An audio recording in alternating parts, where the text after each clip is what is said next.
Unos 2000 años antes del nacimiento de Sigmar, hace aproximadamente unos 4500 años, Nagash nació en Khemri, la ciudad más grande de Nehekhara.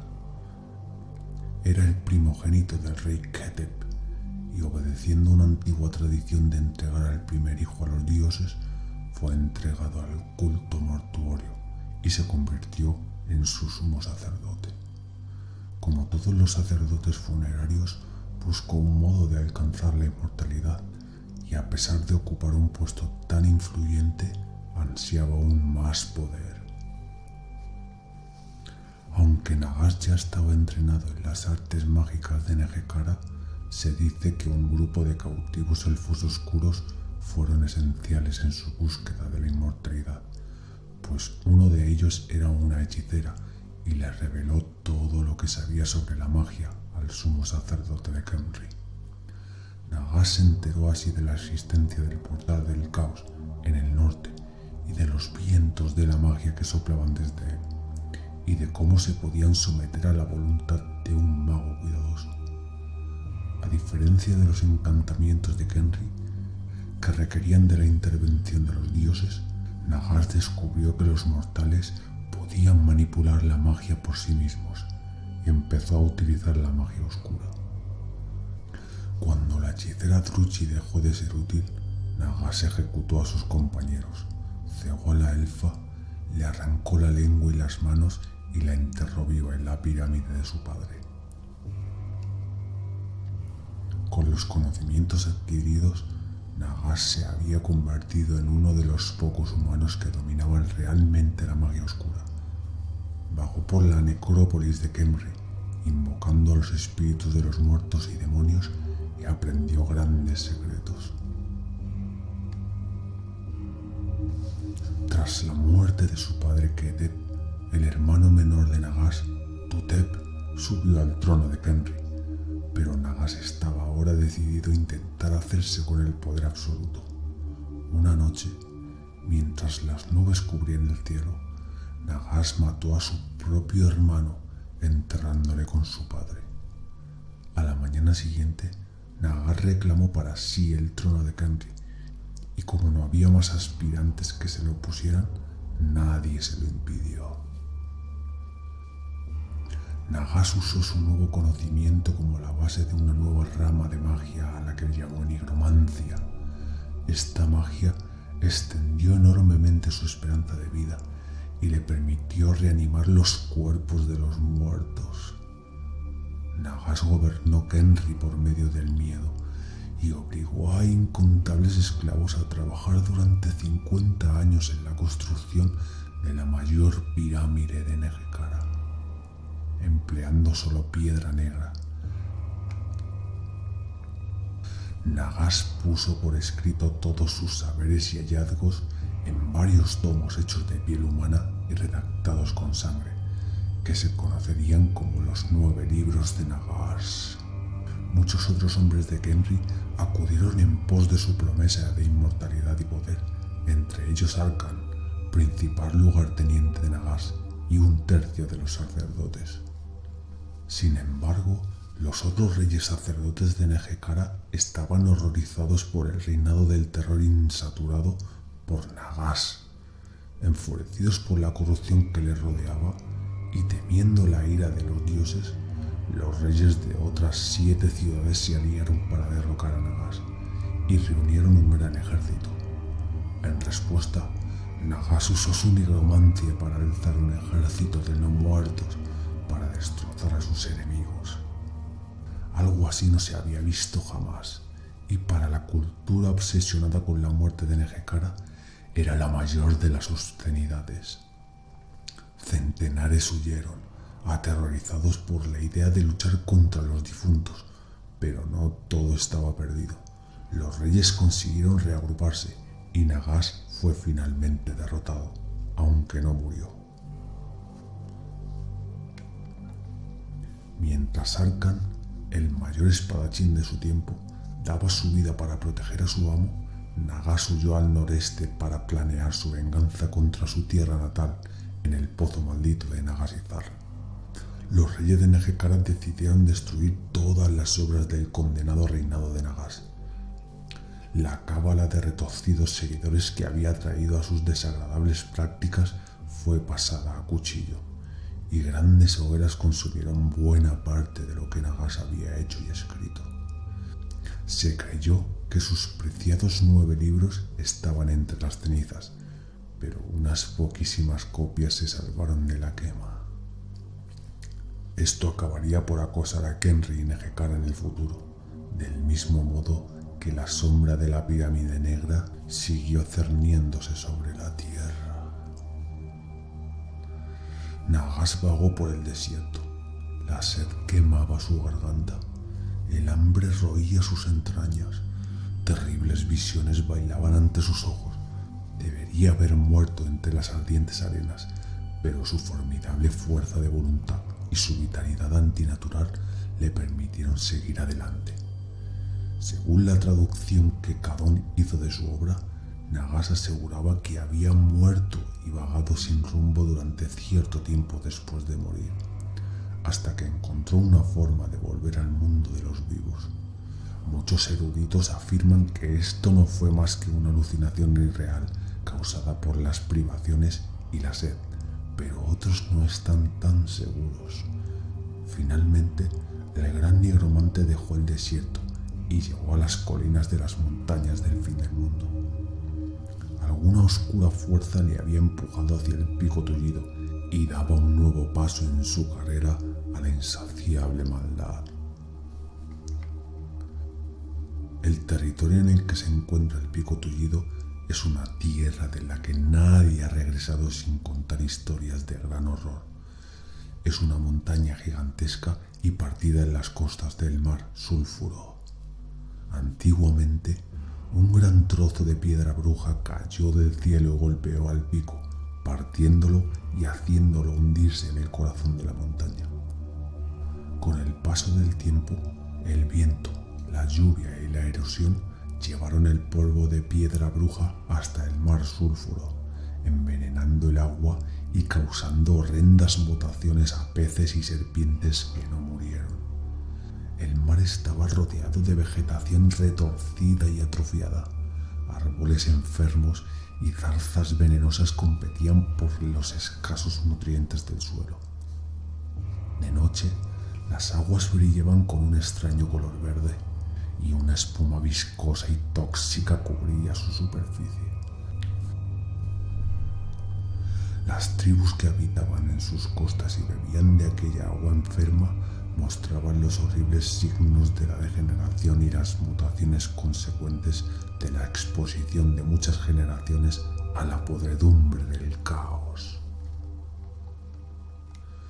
Cuando Nagas vio el lugar por primera vez, consideró que era el lugar idóneo. Había hallado el lugar que buscaba. Al probar por primera vez el agua del mar Sulfuro, visiones incandescentes ardieron en su cerebro y la energía oscura recorrió sus venas. Allí tenía todo lo que necesitaba. Durante años Nagas vivió como un ermitaño en una cueva en la ladera del pico tullido, meditando sobre la naturaleza de la magia y recopilando sabiduría del oscuro pozo de su corrupta alma. Exploró el enorme sistema de cuevas del pico hasta encontrar el oscuro lado bajo el que se encontraba la mayor parte de la piedra bruja. Mezcló la sustancia y hojas de loto negro y utilizó la mezcla para incrementar su energía y agudizar su mente para seguir con sus reflexiones. Los años pasaron inexorablemente y su constante exposición a la piedra bruja provocó terribles cambios en el gran nigromante. Su piel se arrugó y se agrietó, desprendiéndose de sus huesos. En algunas partes era traslúcido, dejando las venas y los músculos expuestos. Sus ojos se fundieron y formaron unos pozos de pus luminosos en sus cuencas. Sus uñas crecieron hasta convertirse en garras. Sus dedos se curvaron formando zarpas. Su corazón dejó de latir y su sangre no circuló más. Su cuerpo seguía andando gracias a la oscura fuerza de la voluntad y su maligna hechicería. Como había deseado desde hacía tanto, había escapado de la muerte, o eso creía. Durante este periodo, Nagase alcanzó sus mayores logros en el campo de la nigromancia. A lo largo de los años perfeccionó los hechizos que más tarde utilizarían todos los nigromantes. De noche, descendía hasta los cementerios de las tribus primitivas que vivían alrededor del Pico Tullido. Los que le veían huían, y los chamanes que osaron enfrentarse a él murieron con una palabra de dolor. Abrió las tumbas de piedra una a una, y uno a uno reanimó los cuerpos que encontró en su interior. Al principio apenas tuvo éxito. Los restos andaban solo unos pasos antes de caer convertidos en polvo por la energía que les movía. Pero el control de Nagase fue aumentando como lo hizo el tiempo de reanimación, hasta que logró esclavizarles para siempre. Puesto que ya estaban muertos y descompuestos, la piedra bruja afectaba poco a estos zombis y esqueletos animados. Nagase les hizo excavar las cuevas del Pico Tullido y construir una torre de piedra. Este fue el origen de Nagasizar, el Pozo Maldito, la fortaleza más grande y maligna del mundo. Puesto que deseaba tener más lacayos no muertos, Nagase se dedicó a mandar sus legiones y a capturar y a esclavizar a las tribus locales. Durante la luna nueva, estos desafortunados fueron arrastrados mientras pateaban y gritaban hasta el altar de Nagase, donde éste les arrancaba el corazón. A continuación, sus cuerpos sin alma eran reanimados para servir eternamente al siniestro señor. Incapaces de resistir ante un ejército no muerto, los hombres de las tribus empezaron a adorar al gran nigromante como un dios y enviaron pasivamente a las mejores doncellas y a los jóvenes más apuestos a la torre de Nagase como ofrendas. Esto halagó su vanidad y perdonó a las tribus, enseñándoles muchas cosas y levantando una nación maligna que obedecía sus órdenes. Para satisfacer su maligno humor, Nagase enseñó a los habitantes de la tribu el ritual del festín macabro, que al final conduciría al pueblo a un terrible destino. En unos pocos cientos de años, Nagase había construido un imperio del mal alrededor de las costas del Mar Sulfuro. Legiones de vivos con armadura negra luchaban junto a los tambaleantes cadáveres animados de sus compañeros muertos. Las pequeñas aldeas crecieron hasta convertirse en grandes pueblos. Las minas que habían bajo la torre de Nagase fueron ampliadas hasta formar una gran red de túneles que penetraban hacia el interior de la montaña. Las fortificaciones alrededor de la torre crecieron como un cáncer en un cuerpo enfermo hasta cubrir varios kilómetros a la redonda. Así nació la ciudad fortaleza de Nagasizar, una torre inexpugnable, un laboratorio y una biblioteca de las oscuras artes, capital de la nación humana más vil que nunca haya existido en el mundo conocido.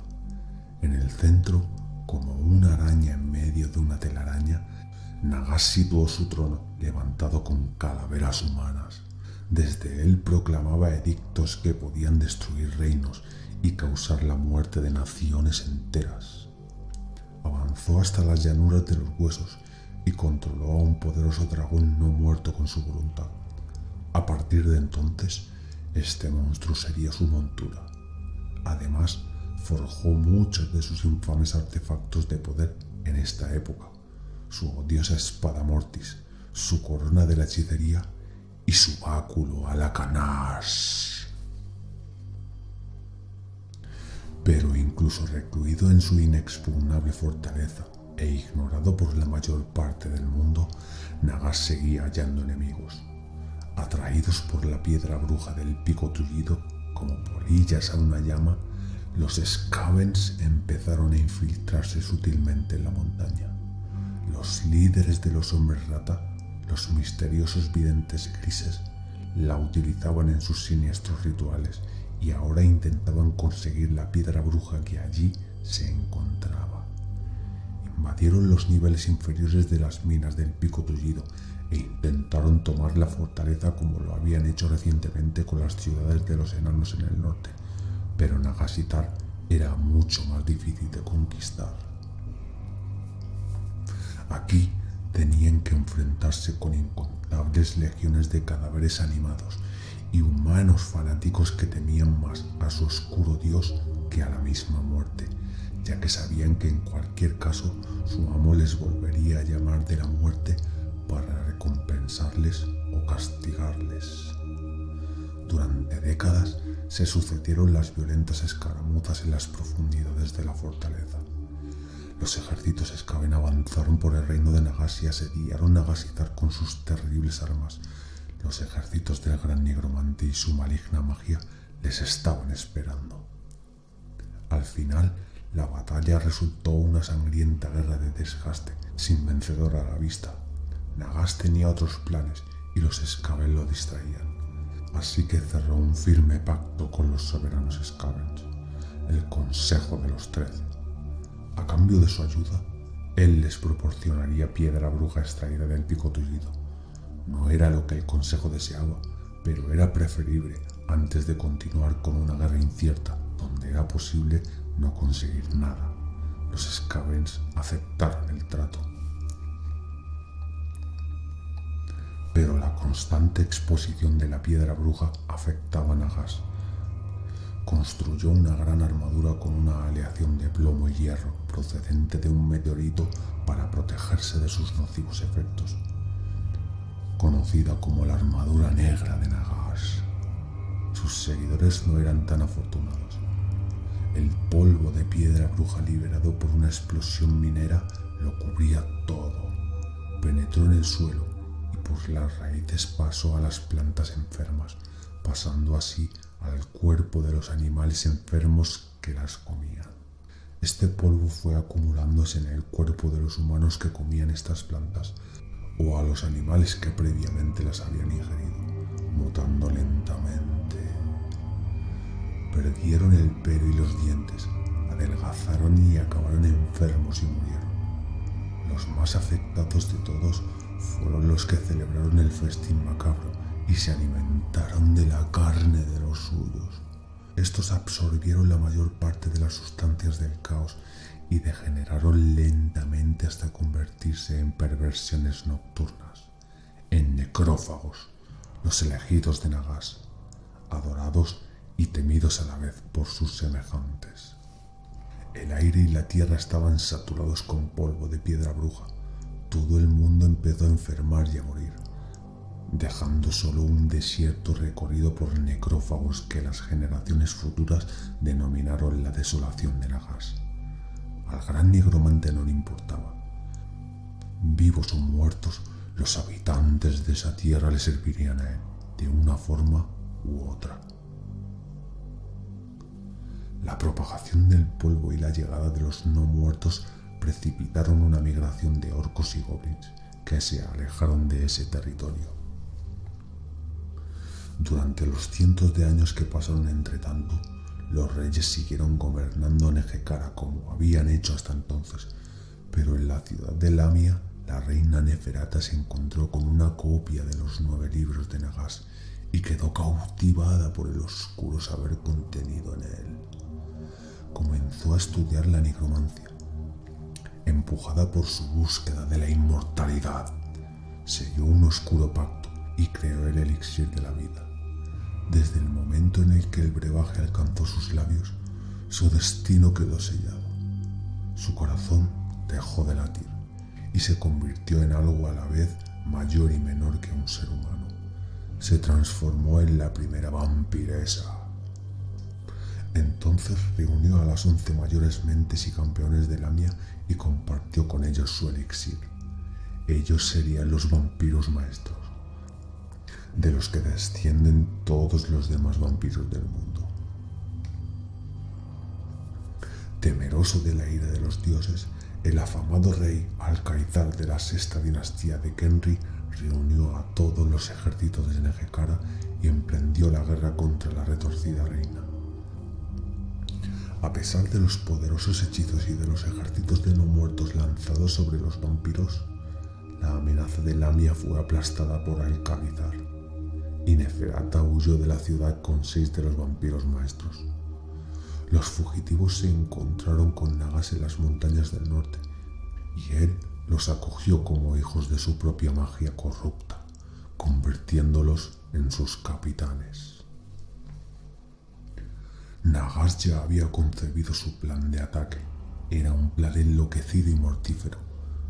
Juró que convertiría a todo el mundo en el reino de los muertos, en el que nada sucedería ni nada podría hacerse si él no lo permitía. Gobernaría un cementerio tan grande como el mundo, habitado por los muertos sin descanso. El primer paso era eliminar a su antigua patria natal. Siguiendo sus órdenes, los vampiros avanzaron al frente de sus legiones hacia la guerra. Sobre extrañas naves construidas con huesos, la horda no muerta navegó por el mar sulfuro, atravesando los estrechos de Nagas hacia el mar agrio, denominados así por el veneno que las aguas del mar sulfuro habían arrastrado hasta él. Las legiones no muertas desembarcaron en el abandonado puerto de Lamia y marcharon hacia el enemigo. Nagas subestimó a sus antiguos compatriotas. Durante su ausencia, la tierra del Gran Río había pasado de ser un cúmulo de ciudades-estado a convertirse en un poderoso imperio dirigido por Alcalizar, el Conquistador. Alcalizar era el mejor general de su época y su imperio estaba en la cúspide de su poder. Cuando llegaron los no muertos, se enfrentaron a la oposición de un estado unificado con un único ejército. Además, los hechiceros del Gran Reino habían progresado en el arte de la magia, especialmente en la construcción de armas mortíferas. Contra ellos, ninguna victoria podía ser fácil. Los vampiros eran hechiceros poderosos y peligrosos enemigos en el campo de batalla. Por donde avanzaban, el terror y el miedo atenazaban al enemigo, aunque no fueran invencibles. El frente de la guerra avanzó y retrocedió. Al principio, las legiones no muertas avanzaron rápidamente. Después fueron los ejércitos de Alcalizar los que ganaron terreno. Sus carruajes atravesaban las filas de muertos como las guadañas siegan el trigo. Al final venció a Alcalizar, con su gran armadura dorada brillando por la energía mágica contenida y su cimitarra mágica, más rápida que la lengua de una serpiente del desierto.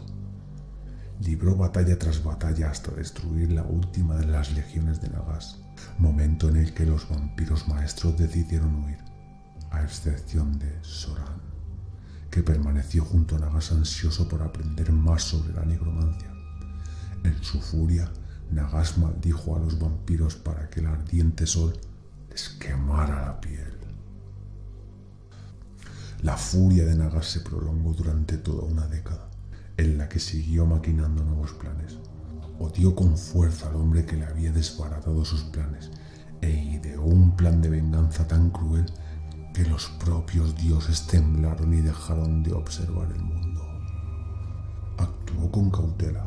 Sus agentes llevaron trozos de piedra bruja encantados con hechizos de muerte hasta las fuentes del gran río Vitae, corrompiendo los manantiales con su maldad, hasta que el agua se coaguló y fluyó lentamente, teñida de color rojo sangre, convirtiéndose en el gran río Mortis. El pueblo del Gran Reino tembló ante lo sucedido al río que constituía su vida. Uno a uno, todos los habitantes enfermaron y murieron. Después encargó a los Skaven a traer tribus de orcos y goblins desde las montañas del fin del mundo hasta Nagasitar. Estos no sabían para qué propósito quería Nagas a los orcos, pero cobraron numerosos sacos de piedra bruja pura por su servicio. Alcalizar estaba sentado en su sala del trono mientras veía cómo su reino era destruido por un enemigo al que no podía derrotar. La peste iba propagándose por el país. La gente moría con grandes pústulas por toda la piel. Los médicos se enfermaban al intentar curar a sus pacientes. Los hombres huían de sus familias, muriendo mientras corrían. Durante algunos meses, la muerte recorrió el país hasta que los muertos fueron más numerosos que los vivos y los cadáveres permanecieron pudriéndose por las calles. El ganado recorría los campos sin nadie que los vigilase, hasta que también morían. Todas las cosas vivas en el gran reino enfermaron. Alcázar vio morir a sus amigos uno a uno, después a sus hijos, después a su mujer. Alcázar era una excepción, como si algún poder maligno lo quisiera vivo. Finalmente quedó solo en su palacio, sentado en su trono dorado, llorando mientras a lo lejos podía oírse a un infatigable ejército avanzando. Este ejército apareció cuando todo el mundo había muerto, un gran ejército de muertos, liderado por Soran y Arkan el Negro, resucitado por Nagas como un poderoso lich. Los pocos supervivientes del ejército de Alcázar estaban tan enfermos y demacrados que no podían impedir su avance ni un segundo. Los no muertos, inmunes a las enfermedades, avanzaban de extremo a extremo del país y no descansaron hasta haber matado a todo hombre, mujer y niño, e incluso a bestias, pájaros y perros, todos excepto uno. Capturaron a Alcázar en su sala del trono y lo arrastraron cargado de cadenas hasta el pozo maldito. Lo arrojaron a los pies del trono de Nagas y tuvo que enfrentarse a la horrorosa forma del gran nigromante en persona. Nagas explicó a Alcázar lo que sucedería a continuación, todos los increíbles detalles de su demencial plan. Nagas le contó que pensaba reanimar a todos los muertos del gran reino y utilizarlos como soldados en su plan para conquistar el mundo. Horrorizado, Alcázar fue arrojado a una de las mazmorras de Nagas, a la espera de los deseos del siniestro hechicero. Las explicaciones de Nagas al rey no eran amenazas vacías. Estaba decidido a seguir con su plan y podía hacerlo. Durante una noche y un día enteros, mientras Morsliev brillaba en el cielo, Nagas cantó las sílabas de su último y más poderoso hechizo. En las mazmorras, los pocos orcos supervivientes temblaban y aullaban. Por todo el continente los seres vivos tuvieron pesadillas. En las profundidades del mar sulfuro brillaron luces extrañas. Desde lo alto de su torre, Nagas lanzó al aire puñados de brillante polvo negro. Los fríos vientos lo alejaron de Nagasizar, cayendo como si fuera lluvia sobre las ciudades y necrópolis del gran reino. Por unos instantes, todo permaneció en calma. Poco después, los muertos empezaron a moverse por todo el país. Una fría luz verde penetró en miles de ojos podridos. Los cadáveres de los apestados fueron levantados uno a uno y caminaron. Los muertos se sacudieron el polvo de eones y salieron de sus tumbas. Los guerreros no muertos emergieron de sus guaridas, reuniéndose todos los seres inmundos. Los innumerables muertos formaron en disciplinadas filas. Las amortajadas momias de los reyes muertos hacía mucho que emergieron de sus pirámides para ponerse al mando de los restos de sus antiguos súbditos. Reanimado por la poderosa voluntad de Nagas, el ejército más grande jamás ha visto el mundo empezó a convertirse en Nagasizar. Exhausto por la gran cantidad de energía que había necesitado para lanzar el hechizo, Nagas entró en un profundo trance sobre su trono. Mientras el ejército de no muertos avanzaba hacia allí, un silencio sepulcral dominó Nagasizar. Era como si la muerte hubiera llegado realmente a la capital del gran nigromante.